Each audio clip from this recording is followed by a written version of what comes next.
Hello students, online education में crystal school फिर से आप सभी का स्वागत कर रहे। सो स्टूडेंट्स, आज हम अभ्यास करने जा रहे हिंदी में चैप्टर नंबर 3 का, स्टैंडर्ड 9th के हिंदी में चैप्टर नंबर 3 का। सो हमारा चैप्टर नंबर 3 है क्या निराश हुआ जाए। लेखक है हजारी प्रसाद द्विवेदी। जन्म सन 1907 ईस्वी सन, निधन सन 1979 ईस्वी सन। आचार्य हजारी प्रसाद द्विवेदी का जन्म बलिया उत्तर प्रदेश जिले के दुबे का छपरा नामक गांव में हुआ था। पारिवारिक परंपरा अनुसार संस्कृत का अध्ययन शुरू करके उन्होंने हिंदू काशी विश्वविद्यालय से ज्योतिषाचार्य की परीक्षा उत्तीर्ण की। गुरुदेव रविंद्रनाथ के आश्रम में 1940 ईस्वी सन से 1950 ईस्वी सन तक हिंदी भवन के निदेशक रहे। तत्पश्चात काशी हिंदू विश्वविद्यालय, वाराणसी एवं पंजाब विश्वविद्यालय, चंडीगढ़ में हिंदी विभाग के प्रोफेसर तथा अध्यक्ष पद पर कार्य किया। भारत सरकार ने उन्हें पद्म भूषण की उपाधि से सम्मानित किया। हिंदी साहित्य जगत में द्विवेदी जी एक निबंधकार, उपन्यासकार, समालोचक तथा शोधकर्ता, इतिहासकार के रूप में प्रचलित है। अशोक के फूल, विचार प्रवाह, कुटुज, कल्पलता आदि निबंध संग्रह, बाण भट्ट की आत्मकथा, पुनर्नवा, चारुचंद्र लेख, अनाम दास का पौधा, उपन्यास तथा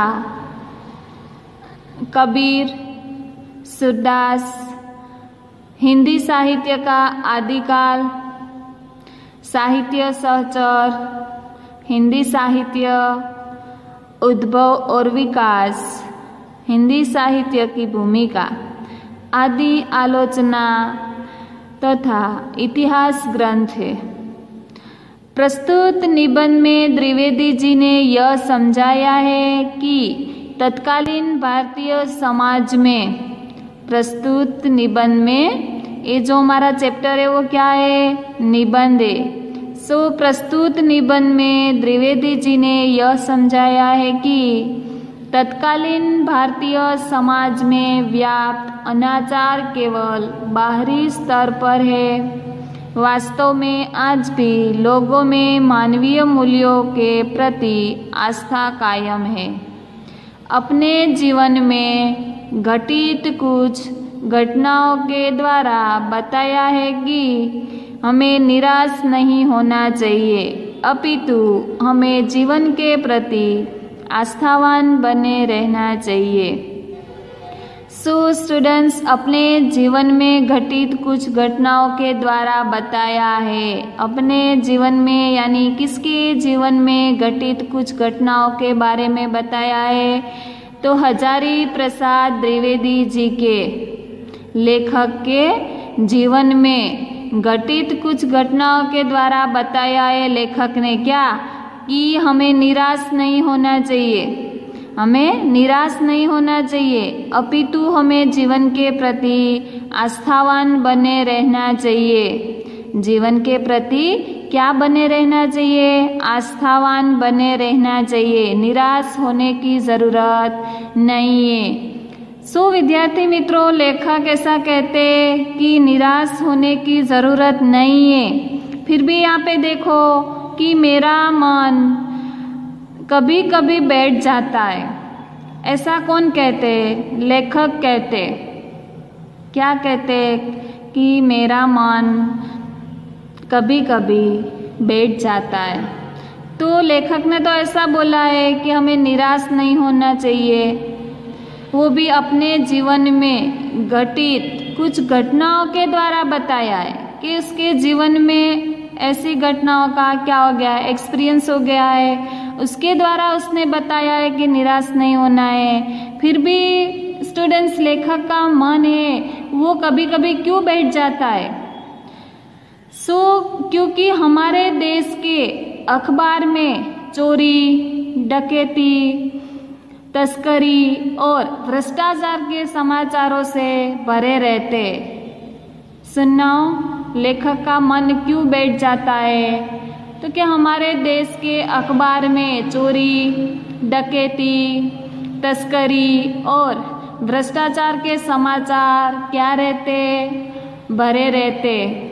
राजनीतिक दल एक दूसरे पर आरोप प्रत्यारोप लगाते रहते। राजनीतिक दल है वो एक दूसरे पर क्या लगाते रहते? आरोप प्रत्यारोप लगाते रहते। ऐसा लगता है कि जैसे देश में कोई ईमानदार है ही नहीं, कोई ईमानदार आदमी बचे ही नहीं है। हर एक व्यक्ति को संदेह की दृष्टि से देखते। जो जितने ऊंचे पद पर है उनमें उतने ही अधिक दोष दिखाए जाते। सब अपने अपने स्थानों में क्या है? लिप्त है। अपने अपने स्वार्थों में क्या है? लिप्त है। देश के हित की बातें बहुत कम हो रही है, यानी कि देश के हित की बात बिल्कुल नहीं हो रही है। देश और समाज की ऐसी दशा देखकर लेखक का मन बैठ जाता है। देश की और समाज की ऐसी दशा को देखकर लेखक का मन है वो बैठ जाता है। और स्टूडेंट्स, हमारे चैप्टर के अंदर धर्म को भारतवर्ष में श्रेष्ठ माना गया है। धर्म को भारतवर्ष में श्रेष्ठ माना गया है। क्यों? तो कि शासन और समाज की सुख सुविधा के लिए, शासन और समाज की सुख सुविधा के लिए सरकार तरह तरह के कानून बनाती है, लेकिन भारतवासियों की दृष्टि से धर्म कानून से बड़ा है। सुनना ध्यान से, हमारे चैप्टर में धर्म को क्या बताया है? श्रेष्ठ बताया है लेखक ने। क्यों? तो के शासन और समाज के सुख सुविधाओं के लिए सरकार तरह तरह के कानून बनाती है, लेकिन भारतवासियों की दृष्टि में क्या है? धर्म है वो कानून से क्या है? तो के बड़ा है। धर्म के कारण ही अब भी सेवा, सच्चाई, ईमानदारी और आध्यात्मिकता बने हुए। धर्म के भय से मनुष्य झूठ और चोरी को गलत समझता है। धर्म की वजह से लोग है, मनुष्य है वो झूठ और चोरी को गलत समझता है। धर्म बुद्धि के कारण ही लोग दूसरे की पीड़ा को पहचानना, उसे पीड़ा पहुंचाना पाप मानते। धर्म बुद्धि लोभ, मोह, काम, क्रोध आदि विकारों पर संयम रख सकती है और निकृष्ट आचरण करने से रोकती है। इसीलिए धर्म को भारतवर्ष में श्रेष्ठ माना गया है। धर्म को बहुत बड़ा माना गया है कि धर्म की वजह से ही लोगों में अभी क्या है? भय है, डर है, ये सारी चीजों से। सो स्टूडेंट्स, लेखक ऐसा भी नहीं मानते कि मनुष्यता एकदम समाप्त हो गई है। वो उसका मन है वो बैठ जाता है। फिर भी वो ऐसा भी नहीं मानते कि मनुष्यता एकदम समाप्त यानी खत्म हो गई है, ऐसा भी नहीं मानते। निराश होने के लिए भी ना बोलते। क्यों? लेखक ऐसा क्यों नहीं मान रहे कि अभी मनुष्यता है वो खत्म नहीं हुई है? सो स्टूडेंट्स, लेखक कहते हैं कि अखबारों में अधिकतर चोरी, डकैती, तस्करी और भ्रष्टाचार के ही समाचार होते। लेखक कहते हैं कि अखबारों में अधिकतर ज़्यादा से ज़्यादा डकैती, चोरी, तस्करी और भ्रष्टाचार के ही समाचार भरे रहते। आज किसी को किसी पर विश्वास नहीं रहा।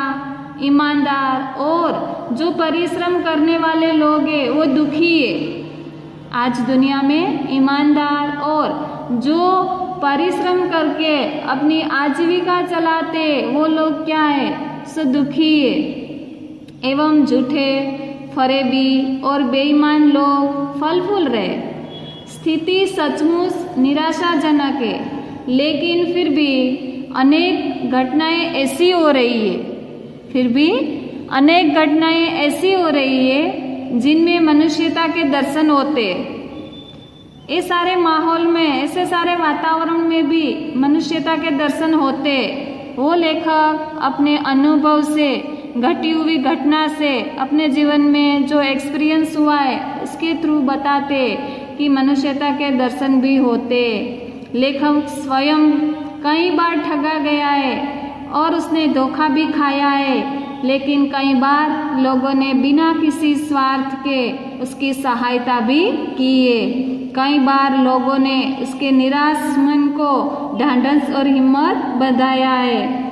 लोगों के ऐसे मानवतापूर्ण व्यवहारों को देखकर, लेखक को ऐसे मानवतापूर्ण व्यवहार को देखकर ऐसा लगता है कि अभी मनुष्यता है वो खत्म नहीं हुई है।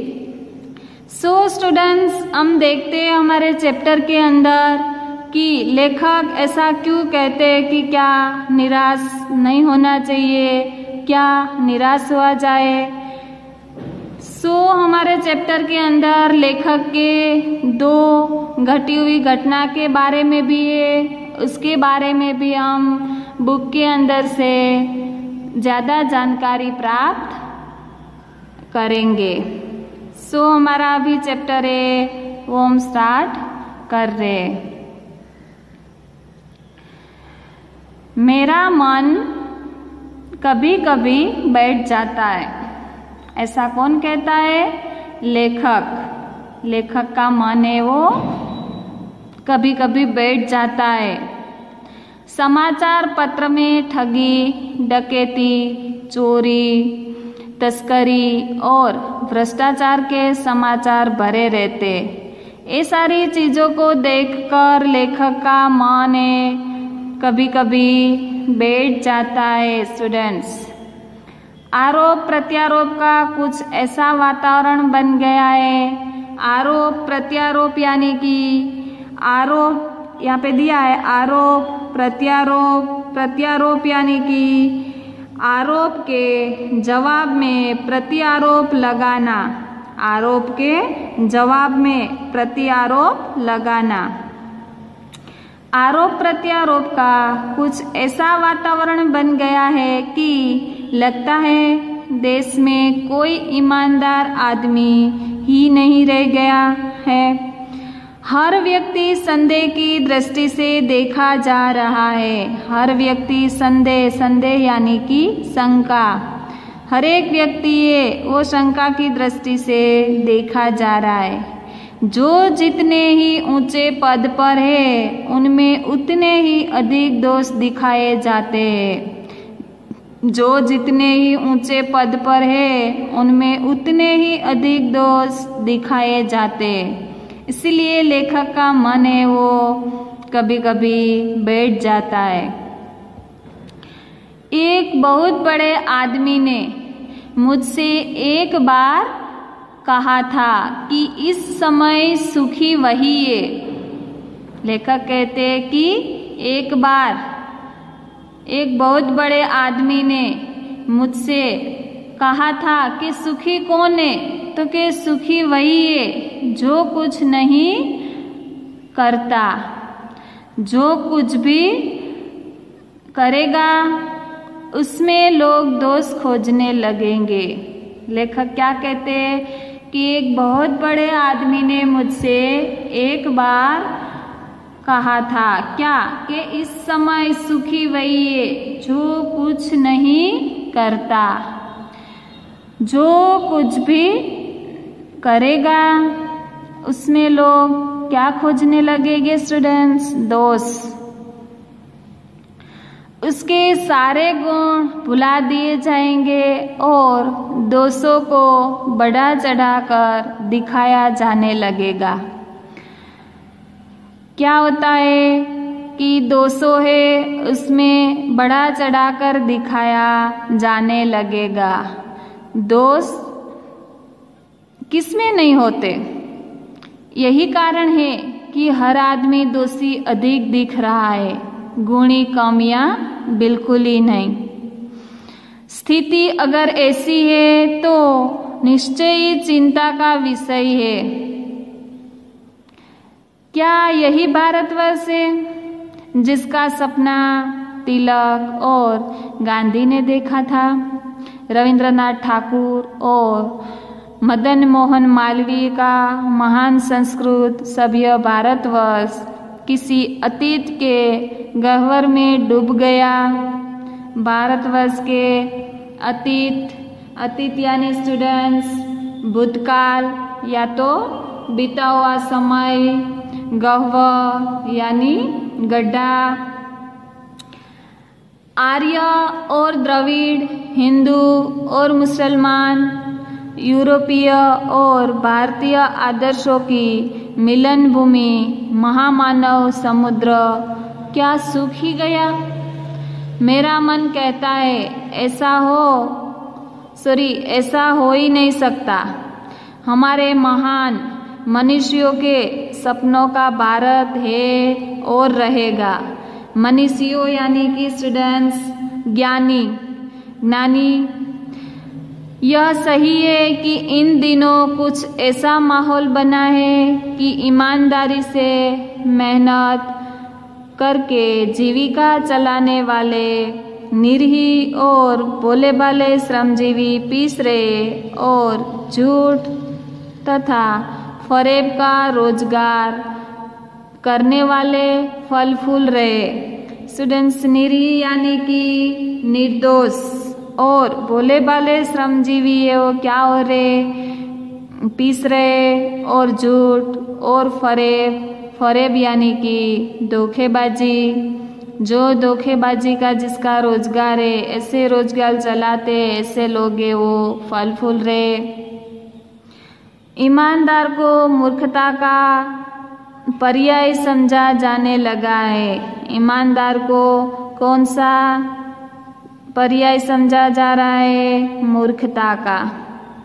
सच्चाई केवल भीरू और बेबस लोगों के हिस्से पड़ी है। सच्चाई केवल भीरू यानी कि कायर या तो डरपोक और बेबस लोगों के हिस्से पड़ी है।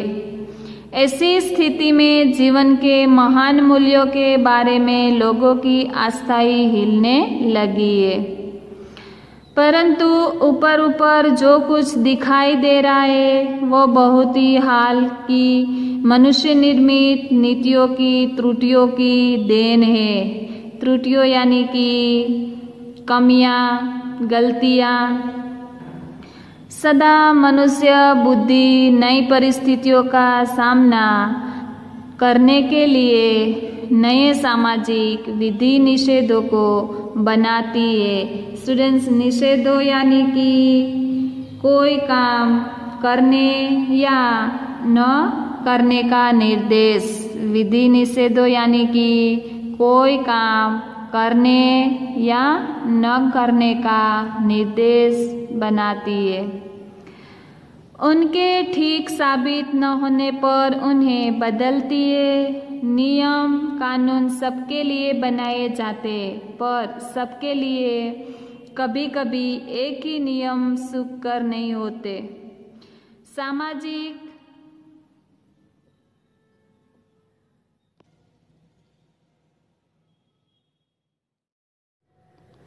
परंतु ऊपर जो कुछ दिखाई दे रहा है वह बहुत ही हाल की मनुष्य निर्मित नीतियों की त्रुटियों की देन है। त्रुटियों यानी कि गलतियाँ। सदा मनुष्य बुद्धि नई परिस्थितियों का सामना करने के लिए नए सामाजिक विधि निषेधों को बनाती है। विधि निषेधों यानी कि स्टूडेंट्स, विधि निषेधों यानी कि कोई भी काम करने या न करने का निर्देश। उनके ठीक साबित न होने पर उन्हें बदलती है। नीति, सूरी नियम, कानून सबके लिए बनाए जाते हैं, पर सबके लिए कभी कभी एक ही नियम सुखकर नहीं होते। सामाजिक कायदे कानून कभी युग युग से परीक्षित आदर्शों से टकराते, इससे ऊपरी सतह आलोड़ित भी होती है। आलोड़ित यानी कि मथना, हिलोरना, पहले भी हुआ है, आगे भी होगा, उसे देखकर हताश हो जाना ठीक नहीं है। भारतवर्ष ने कभी भी भौतिक वस्तुओं के संग्रह को बहुत अधिक महत्व नहीं दिया है। उसकी दृष्टि से मनुष्य के भीतर जो महान आंतरिक तत्व स्थिर भाव से बैठा हुआ है, वही चरम और परम है। लोभ, मोह, काम, क्रोध आदि विकार मनुष्य में स्वाभाविक रूप से विद्यमान रहते। विद्यमान यानी कि उपस्थित या तो हाजिर, पर उन्हें प्रधान शक्ति मान लेना और अपने मन तथा बुद्धि को उन्हीं के इशारे पर छोड़ देना बहुत निकृष्ट आचरण है। निकृष्ट यानी कि अधम। भारतवर्ष ने कभी भी उन्हें उचित नहीं माना। भारतवर्ष ने कभी भी उन्हें उचित नहीं माना। उन्हें सदा स्वयं के बंधन से बांधकर रखने का प्रयत्न किया है, परंतु भूख की उपेक्षा नहीं की जा सकती। बीमार के लिए दवा की उपेक्षा नहीं की जा सकती। गुमराह को ठीक रास्ते पर ले जाने के उपायों की उपेक्षा नहीं की जा सकती। गुमराह यानी भुला हुआ रास्ता। जो व्यक्ति रास्ता भूल जाता है उसे गुमराह बोलते। भुला हुआ रास्ता। हुआ यह है कि इस देश के कोटि कोटि दरिद्र जनों की हीन अवस्था को दूर करने के लिए ऐसे अनेक कायदे कानून बनाए गए। हुआ यह है कि इस देश की कोटि कोटि यानी कि बहुत सारे दरिद्र जनों की हीन अवस्था को दूर करने के लिए ऐसे अनेक क्या बनाए गए स्टूडेंट्स? कायदे कानून बनाए गए, जो कृषि उद्योग, वाणिज्य, शिक्षा और स्वास्थ्य की स्थिति को अधिक उन्नत और सुचारू बनाने के लक्ष्य से प्रेरित है। सुचारू यानी बहुत अच्छा, सुचारू यानी कि अच्छा या तो अच्छी तरह से। परंतु जिन लोगों को इन कार्यों में लगना है, उनका मन हर समय पवित्र नहीं होता। प्रायः वे ही लक्ष्य को भूल जाते और अपनी सुख सुविधा की ओर ज़्यादा ध्यान देने लगते। क्या कहते कि जो भी लक्ष्य को भूल जाते और अपनी सुख सुविधा की ओर ज़्यादा ध्यान देते, कौन ऐसे लोग होते कि जिसकी जिम्मेदारी होती है समाज की, देश की, वो समाज देश के अंदर ध्यान नहीं देते और अपनी सुख सुविधा और में क्या करते, वो ज़्यादा ध्यान देने लगते। व्यक्ति चित्त सब समय आदर्शों द्वारा चालित नहीं होता। चालित यानी कि परफेक्ट। जितने बड़े पैमाने पर इन क्षेत्रों में मनुष्य की उन्नति के विधान बनाए गए स्टूडेंट्स, पैमाने यानी कि मापदंड, पैमाने यानी कि मापदंड, जितने बड़े पैमाने पर इन क्षेत्रों में मनुष्य की उन्नति के विधान बनाए गए, उतनी ही मात्रा में लोभ, मोह जैसे विकार भी विस्तृत होते गए। लक्ष्य की बात भूल गई, आदर्शों को मजाक का विषय बनाया गया और स्वयं को दक्यानुषी मान लिया गया। दक्यानुषी यानी कि पुराने ख्याल वाला। परिणाम जो होना था वह हो रहा है। यह कुछ थोड़े से लोगों के बढ़ते हुए लोभ का नतीजा है, परंतु इससे भारतवर्ष के पुराने आदर्श और भी अधिक स्पष्ट रूप से महान और उपयोगी दिखाई देने लगे। भारतवर्ष सदा कानून को धर्म के रूप में देखता रहा है। आज एकाएक कानून और धर्म में अंतर कर दिया गया है। धर्म को धोखा नहीं दिया जा सकता, कानून को दिया जा सकता है। यही कारण है कि लोग धर्म भीरु हैं। वे कानून की त्रुटियों से लाभ उठाने में संकोच नहीं करते। धर्म भीरु यानी धर्म से डरना, त्रुटियां यानी गलतियां। इस बात के पर्याप्त प्रमाण खोजे जा सकते हैं कि समाज के ऊपरी वर्ग में चाहे जो भी होता रहा हो, भीतर भीतर भारतवर्ष अब भी यह अनुभव कर रहा है कि धर्म कानून से बड़ी चीज है। इसका अभ्यास ऑलरेडी हमने चैप्टर स्टार्ट करने से पहले कर लिया है कि धर्म है वो कानून से बड़ी चीज है। अब भी सेवा, ईमानदारी, सच्चाई और आध्यात्मिकता के मूल्य बने हुए हैं। वे दब अवश्य गए लेकिन नष्ट नहीं हुए। वे दब अवश्य गए लेकिन नष्ट नहीं हुए। क्या?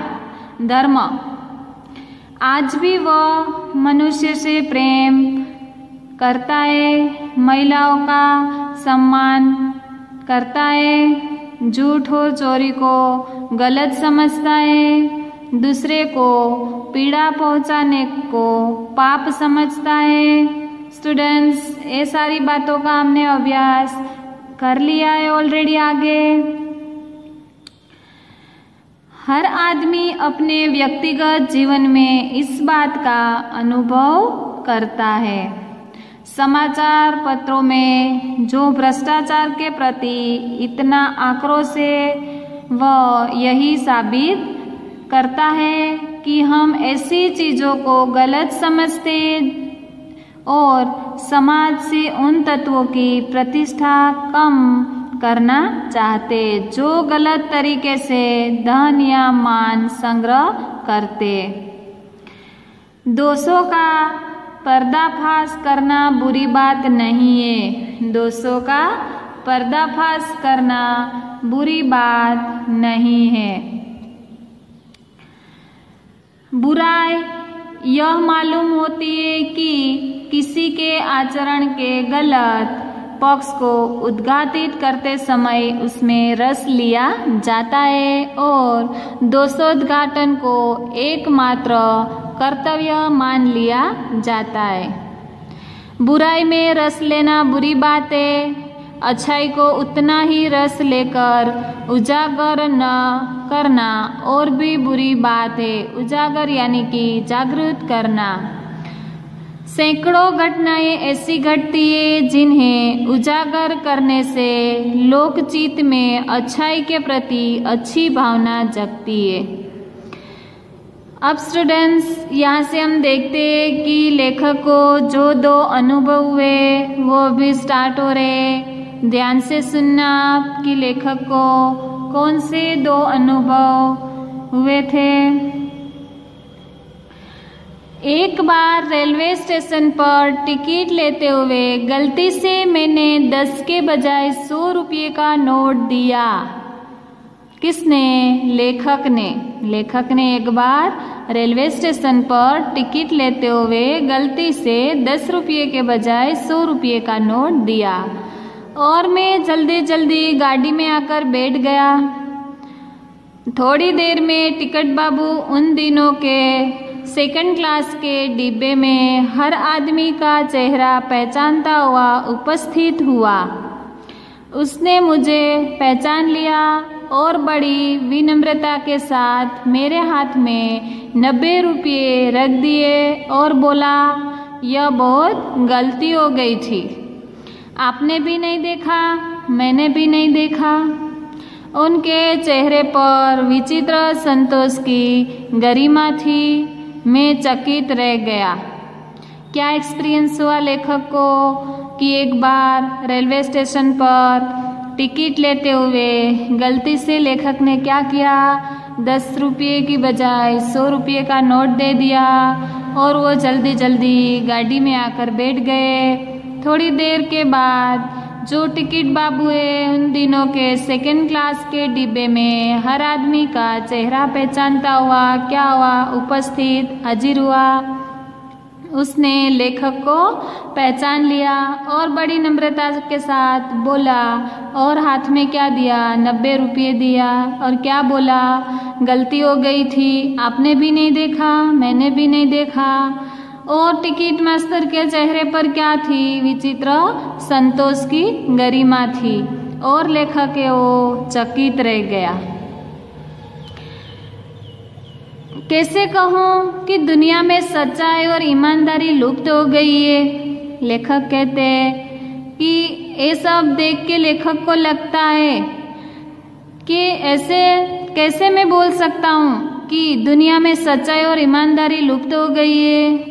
वैसी अनेक अवांछित घटनाएं भी हुई है। स्टूडेंट्स, अवांछित यानी कि अनिश्चित घटनाएं भी हुई है, परंतु यह एक घटना ठगी और वंचना की अनेक घटनाओं से अधिक शक्तिशाली है। स्टूडेंट्स, वंचना यानी कि धोखेबाजी। एक बार मैं बस यात्रा कर रहा था। स्टूडेंट्स, सुनना लेखक का दूसरा अनुभव है। एक बार मैं बस यात्रा कर रहा था। मेरे साथ मेरी पत्नी और 3 बच्चे भी थे। बस में कुछ खराबी थी, रुक रुक कर चलती थी। गंतव्य से कोई 5 मील पहले ही एक निर्जन सुनसान स्थान में बस ने जवाब दे दिया। गंतव्य यानी जो भी जगह पर जाना है उससे कोई 5 मील पहले एक निर्जन सुनसान स्थान में बस ने जवाब दे दिया। रात के कोई 10 बज गए होंगे। बस में यात्री घबरा गए। अब रात के कोई 10 बजे होंगे। बस में यात्री क्या हो गए स्टूडेंट्स, घबरा गए। कंडक्टर ऊपर गया और एक साइकिल लेकर चलता बना। कंडक्टर ऊपर गया यानी बस के ऊपर से साइकिल उतारी और वो चला गया। लोगों को संदेह हो गया कि हमें धोखा दिया जा रहा है। बस में बैठे लोगों ने तरह तरह की बातें शुरू कर दी। किसी ने कहा यहाँ डकैती होती है। 2 दिन पहले इसी तरह एक बस को लूट लिया गया था। परिवार सहित अकेला मैं ही था। ऐसा कौन कहते? लेखक कहते। फैमिली के साथ कौन था? लेखक एक ही था। बच्चे पानी पानी चिल्ला रहे थे। पानी का कहीं ठिकाना न था। ऊपर से आदमियों का डर समा गया था। कुछ नौजवानों ने ड्राइवर को पकड़कर मारने पीटने का हिसाब बनाया। बस ड्राइवर को नौजवानों ने क्या किया? मारने पीटने का क्या किया? हिसाब बनाया। ड्राइवर के चेहरे पर हवाइयाँ उड़ने लगी। लोगों ने उसे पकड़ लिया। वह बड़े कातर ढंग से मेरी ओर देखने लगा और बोला, कातर ढंग से देखना यानी भयभीत होकर देखना। हम लोग बस का कोई उपाय कर रहे, बचाइए, ये लोग मारेंगे। डर तो मेरे मन में भी था, पर उसकी कातर मुद्रा देखकर मैंने यात्रियों को समझाया कि मारना ठीक नहीं है, परंतु यात्री इतने घबरा गए कि वे मेरी बात सुनने को तैयार नहीं हुए। कहने लगे, इसकी बातों में मत आइए, धोखा दे रहा है। कंडक्टर को पहले ही डाकुओं के यहाँ भेज दिया है। ऐसा कौन कहते? नौजवान सब है। वो क्या कहते कि यहाँ पे डाकुओं को पहले से ही भेज दिया गया है। मैं भी बहुत भयभीत था, पर ड्राइवर को किसी तरह मारपीट से बचाया। 1.5-2 घंटे बीत गए। मेरे बच्चे भोजन और पानी के लिए व्याकुल थे। मेरी और मेरी पत्नी की हालत बुरी थी। लोगों ने ड्राइवर को मारा तो नहीं, पर उसे बस से उतारकर एक जगह घेर कर रखा। ड्राइवर को मारा तो नहीं, पर बस से उतारकर एक जगह पर क्या किया? घेर के रखा। कोई भी दुर्घटना होती है तो पहले ड्राइवर को समाप्त कर देना उन्हें उचित जान पड़ा। ये गिड़गिड़ाने का कोई विशेष असर नहीं पड़ा। गिड़गिड़ाना यानी भाव विभोर होना। इसी समय क्या देखता हूँ कि ये खाली बस चली आ रही है और उस पर हमारा बस कंडक्टर भी बैठा हुआ है। लेखक कहते हैं कि इसी समय क्या देखता हूँ कि एक खाली बस आ रही है और बस में कौन बैठा है? कंडक्टर, जो ये बस का था। उसने आते ही कहा, अड्डे से नई बस लाया हूँ, इस पर बैठिए। वह बस चलाने लायक नहीं है, जो खराब हो गई वो बस की बात कर रहे कि वो बस है वो चलाने लायक नहीं है और मैं बस है वो अड्डे से लाया हूँ और आप सब इसमें बैठिए। फिर मेरे पास एक लोटे में पानी और थोड़ा दूध लेकर आया और बोला, पंडित जी, बच्चों का रोना मुझसे देखा नहीं गया।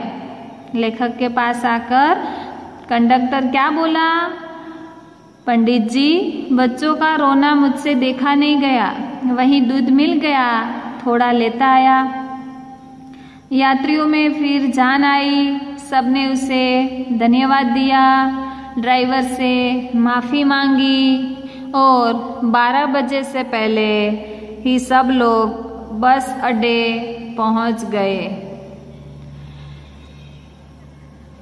कैसे कहूँ कि मनुष्यता एकदम समाप्त हो गई। कौन कहते हैं ऐसा? लेखक कहते हैं। कैसे कहूँ कि मनुष्यता समाप्त हो गई। कैसे कहूँ कि लोगों में दया माया रही नहीं, सूरी रही नहीं गई। जीवन में न जाने कितनी ऐसी घटनाएं हुई है जिन्हें मैं भूल नहीं सकता।